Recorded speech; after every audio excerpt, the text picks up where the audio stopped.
When I first started learning English, it felt like an endless maze. I knew some basics, but I couldn't express myself confidently.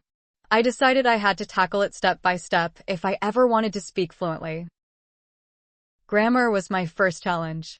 I realized early on that without a solid grasp of grammar, my sentences would always sound awkward. So I dove into grammar books, studying tenses, sentence structures, and how to use prepositions properly. At first, I made plenty of mistakes. I often confused past and present tenses or used the wrong articles. But with each error, I learned something new.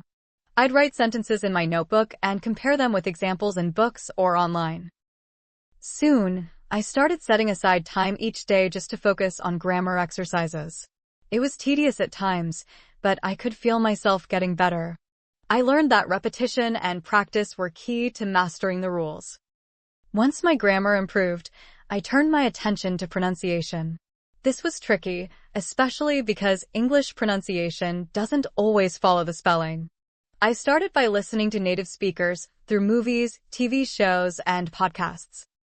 I'd pause after every sentence and mimic what I heard, paying close attention to how they pronounce difficult sounds like th and r.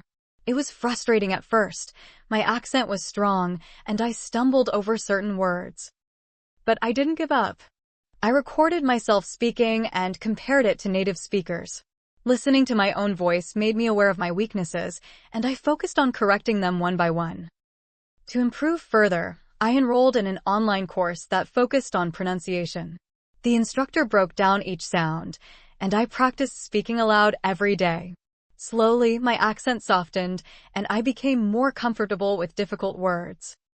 One thing that really helped was talking to native speakers whenever I could. I'd engage in conversation with them, and they would kindly correct my pronunciation mistakes. Each correction was a step closer to sounding more natural. Vocabulary was another big challenge. At first, I stuck to simple words because they felt safe. But I knew that to become fluent, I needed a richer vocabulary. So, I started reading everything from novels to news articles.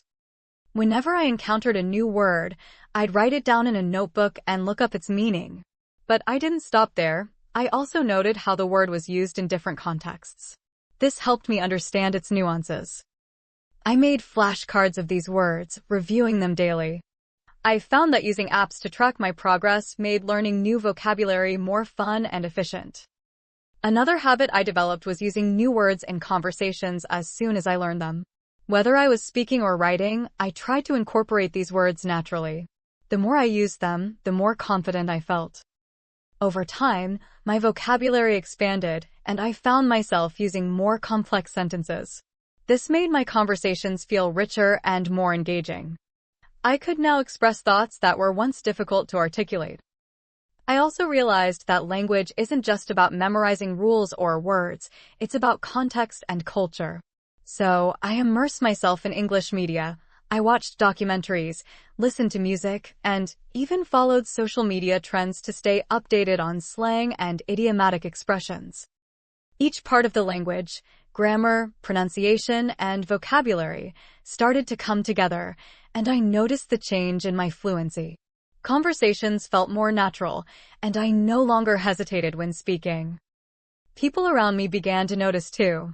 Friends would compliment my improvement, and native speakers would often say, "You sound so fluent now." That encouragement motivated me to keep going. Looking back, I realized that my fluency wasn't achieved overnight. It took dedication, practice, and patience. But each step, whether mastering grammar, refining pronunciation, or enriching vocabulary, brought me closer to my goal of speaking English fluently. And now, I finally felt like I could express myself fully.